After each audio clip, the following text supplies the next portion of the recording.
ಮಾಜಿ ಪ್ರಧಾನಿ ಎಚ್.ಡಿ. ದೇವೇಗೌಡರ ಪತ್ನಿ ವಿಧಿವಶ ಹೃದಯಾಘಾತದಿಂದ ಚೆನ್ನಮ್ಮ ಕೊನೆಯುಸಿರು. ದೊಡ್ಡಗೌಡರ ಕುಟುಂಬದಲ್ಲಿ ಮಡುಗಟ್ಟಿದ ಶೋಕ. ಪದ್ಮನಾಭನಗರ ನಿವಾಸದಲ್ಲಿ ಅಂತಿಮ ದರ್ಶನಕ್ಕೆ ವ್ಯವಸ್ಥೆ. ಈ ಸುದ್ದಿಗಳನ್ನು ನೋಡೋಣ. ಚೆನ್ನಮ್ಮ ಇನ್ನಿಲ್ಲ ನ್ಯೂಸ್ ಟಾಪ್ನಲ್ಲಿ. ರಾಜ್ಯ ರಾಜಕೀಯದ ದೊಡ್ಡಗೌಡರ ಮನೆ ಅಂತಾನೆ ಕರೆಸಿಕೊಳ್ಳೋ ದೇವೇಗೌಡರ ಕುಟುಂಬಕ್ಕೆ ಬರಸಿಡಿಲೆ ಬಡಿದಂತಾಗಿದೆ. ಇಡೀ ಕುಟುಂಬದ ನೊಗ ಹೊತ್ತು ಸಾಕ್ತಾ ಇದ್ದ ಎಚ್.ಡಿ. ಪತ್ನಿ ಚೆನ್ನಮ್ಮ ವಿಧಿವಶರಾಗಿದ್ದಾರೆ. ನಿನ್ನೆ ಸಂಜೆ 4 ಗಂಟೆಗೆ ತಮ್ಮ 85 ವರ್ಷಗಳ ಸಾರ್ಥಕ ಬದುಕಿಗೆ ಪೂರ್ಣ ವಿರಾಮ ಹೇಳಿದ್ದಾರೆ.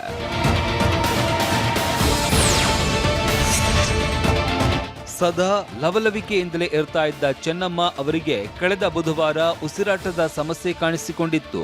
ಕೂಡಲೇ ಅವರನ್ನ ಬೆಂಗಳೂರಿನ ಇಂದಿರಾನಗರದಲ್ಲಿ ಇರುವ ಮಣಿಪಾಲ್ ಆಸ್ಪತ್ರೆಗೆ ದಾಖಲಿಸಲಾಗಿತ್ತು. 4 ದಿನಗಳಿಂದಲೂ ವೈದ್ಯರು ನಿರಂತರ ಚಿಕಿತ್ಸೆ ನೀಡ್ತಾ ಇದ್ರು. ಚೆನ್ನಮ್ಮ ಅವರನ್ನ ಉಳಿಸಿಕೊಳ್ಳೋದಕ್ಕೆ ಸಾಧ್ಯವಾಗಲಿಲ್ಲ. ನಿನ್ನೆ ಸಂಜೆ 4 ಗಂಟೆ ಹೊತ್ತಿಗೆ ಹೃದಯಾಘಾತದಿಂದ ಉಸಿರು ಚೆಲ್ಲಿದ್ದಾರೆ. ನಮ್ಮ ಒಂದು ಕುಟುಂಬದಲ್ಲಿ ನಮ್ಮ ತಂದೆಯ ಒಂದು ಸಂಗಾತಿಯಾಗಿ 65-70 ವರ್ಷಗಳು ಅವರ ಜೊತೆಯಲ್ಲಿ ಬಾಳದಂಥವರೇನಿದ್ದಾರೆ, ಅವರ ಜೀವನವನ್ನೇ ತ್ಯಾಗ ಮಾಡಿದರು. ಅದಷ್ಟೇ ಅಲ್ಲ, ನಮ್ಮ ಬದುಕಿನಲ್ಲೂ ಸಹ ಒಂದು ತಾಯಿ ಹೃದಯ ಅಂತಕ್ಕಂಥದ್ದನ್ನು ನಮಗೆ ಕಲಿಸಿದ್ರೆ ಅವರಿಂದ ನಾವು ಕಲಿತಂಥದ್ದು. ಹಾಸನ ಜಿಲ್ಲೆ ಹೊಳೆನರಸೀಪುರ ತಾಲೂಕಿನ ಮುತ್ತಿಗೆ ಹಿರೇಹಳ್ಳಿಯಲ್ಲಿ 1941ರಲ್ಲಿ ಜನಿಸಿದ್ದ ಚೆನ್ನಮ್ಮ 1954ರಲ್ಲಿ ದೇವೇಗೌಡರ ಜೊತೆ ವಿವಾಹವಾಗಿದ್ರು. ಮಾಜಿ ಮುಖ್ಯಮಂತ್ರಿ ಹಾಲಿ ಕೇಂದ್ರ ಸಚಿವ ಎಚ್.ಡಿ. ಕುಮಾರಸ್ವಾಮಿ, ಮಾಜಿ ಸಚಿವ ಎಚ್.ಡಿ. ರೇವಣ್ಣ ಸೇರಿದಂತೆ ಚೆನ್ನಮ್ಮ ಅವರಿಗೆ 4 ಗಂಡು ಮಕ್ಕಳಿದ್ರೆ 2 ಪುತ್ರಿಯರೂ ಇದ್ದಾರೆ. ಇಂತಹ ತುಂಬು ಕುಟುಂಬವನ್ನ 7 ದಶಕದಿಂದ ನಿಭಾಯಿಸಿದ್ದ ಚೆನ್ನಮ್ಮ ವಿಧಿವಶರಾಗ್ತಾ ಇದ್ದಂತೆ ದೊಡ್ಡಗೌಡರ ಮನೆಯಲ್ಲಿ ಶೋಕ ಆವರಿಸಿದೆ. ಆಸ್ಪತ್ರೆಯಲ್ಲೇ ಇದ್ದ ಎಚ್.ಡಿ. ಪತ್ನಿ ನೆನೆದು ಕಣ್ಣೀರು ಹಾಕಿದ್ರೆ ರೇವಣ್ಣ, ಕುಮಾರಸ್ವಾಮಿ ಭಾವುಕರಾಗಿನೇ ಆಸ್ಪತ್ರೆಗೆ ದೌಡಾಯಿಸಿದ್ರು. ಮೊಮ್ಮಗ ನಿಖಿಲ್, ಅಳಿಯ ಡಾಕ್ಟರ್ ಮಂಜುನಾಥ್, ಸೊಸೆಯಂದಿರು ಆಸ್ಪತ್ರೆಗೆ ಆಗಮಿಸಿದ್ರು.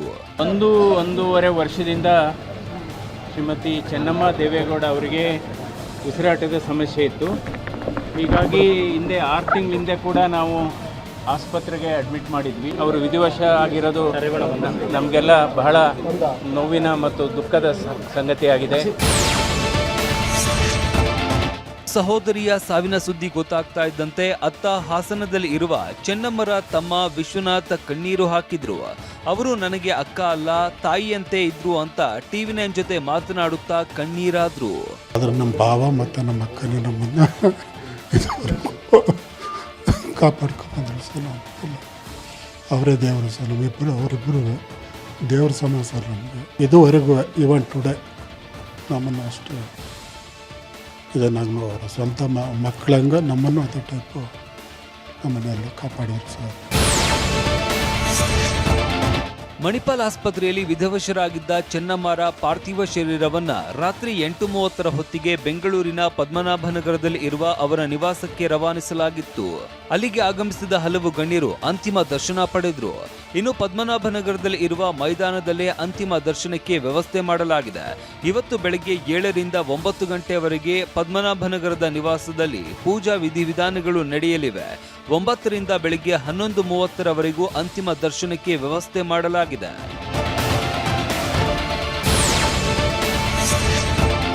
ಮಧ್ಯಾಹ್ನದ ಬಳಿಕ ಹಾಸನದ ಹೊಳೆನರಸೀಪುರಕ್ಕೆ ಪಾರ್ಥಿವ ಶರೀರ ರವಾನೆ ಆಗಲಿದೆ.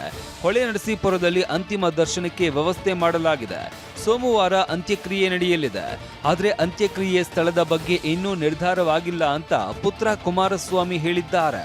11 ಗಂಟೆ ಮೇಲೆ ಅವರು ಜನ್ಮ ಕೊಟ್ಟಂಥ ಸ್ಥಳ ಹಾಸನ ಜಿಲ್ಲೆ, ನಮ್ಮ ತಂದೆಗೆ ಜನ್ಮ ಕೊಟ್ಟಂಥ ಸ್ಥಳ, ಅಲ್ಲಿಗೆ ಅವರನ್ನು ಶರೀರವನ್ನು ತೆಗೆದುಕೊಂಡು ಹೋಗ್ತಕ್ಕಂಥದ್ದಕ್ಕೂ ತೀರ್ಮಾನ ಆಗಿದೆ. ಮನೆಗೆ ಹೋದ ನಂತರ ಮುಂದಿನ ಕಾರ್ಯಗಳೇನು ಅಂತಕ್ಕಂಥದ್ದು ತೀರ್ಮಾನಗಳನ್ನು ಎಲ್ಲ ಸೇರಿ ಮಾಡಬೇಕು ಅಂತ ಇದ್ದೇವೆ. ಸಕಲ ಸರ್ಕಾರಿ ಗೌರವದೊಂದಿಗೆ ಅಂತ್ಯಕ್ರಿಯೆಗೆ ನಿರ್ಧರಿಸಿದ್ದೇವೆ ಅಂತ ಸಿಎಂ ಡಿ.ಕೆ. ಶಿವಕುಮಾರ್ ಹೇಳಿದ್ದಾರೆ. ಪದ್ಮನಾಭನಗರದಲ್ಲಿ ಅಂತಿಮ ದರ್ಶನ ಪಡೆದ ಬಳಿಕ ಮಾತನಾಡಿದ ಸಿಎಂ, ಚೆನ್ನಮ್ಮನವರು ಮಾಜಿ ಪ್ರಧಾನಿ ಎಚ್.ಡಿ. ದೇವೇಗೌಡರ ಪತ್ನಿ. ಹೀಗಾಗಿ ಸಕಲ ಸರ್ಕಾರಿ ಗೌರವದೊಂದಿಗೆ ಅಂತ್ಯಕ್ರಿಯೆ ನಡೆಸ್ತೀವಿ ಎಂದರು. ದೇಶ ಮತ್ತು ರಾಜ್ಯದ ಅನೇಕ ರಾಜಕಾರಣಿಗಳಿಗೆ ಒಂದು ಮಾತೃ ಸ್ವರೂಪಿಯಾಗಿ ಸೇವೆಯನ್ನು ಮಾಡ್ಕೊಂಡು ಬಂದಂಥ ಒಬ್ಬ ಧೀಮಂತ ಹೆಣ್ಮಗಳು. ಕರ್ನಾಟಕ ಸರ್ಕಾರ ಅವ್ರಿಗೆ ಸರ್ಕಾರದ ಗೌರವದೊಂದಿಗೆ ಅವರಿಗೆ ಅಂತಿಮ ನಮನವನ್ನು ಕೊಡಬೇಕು ಅಂತೇಳಿ ನಾನು ತೀರ್ಮಾನವನ್ನು ಮಾಡಿದ್ದೇನೆ. ಚೆನ್ನಮ್ಮ ಅಂತಿಮ ದರ್ಶನಕ್ಕೆ ಪದ್ಮನಾಭನಗರ ನಿವಾಸ ಮತ್ತು ಸಮೀಪದ ಮೈದಾನದಲ್ಲಿ ಅಂತಿಮ ದರ್ಶನಕ್ಕೆ ವ್ಯವಸ್ಥೆ ಮಾಡಲಾಗಿದೆ. ಸಾರ್ವಜನಿಕರಿಗೆ, ಗಣ್ಯರಿಗೆ ಅಂತಿಮ ದರ್ಶನಕ್ಕೆ ವ್ಯವಸ್ಥೆ ಇದ್ದು, ದೇವೇಗೌಡರ ನಿವಾಸದಲ್ಲಿ ಸಮೀಪವಿರುವ ಮೈದಾನದಲ್ಲಿ ವ್ಯವಸ್ಥೆ ಮಾಡಲಾಗಿದೆ.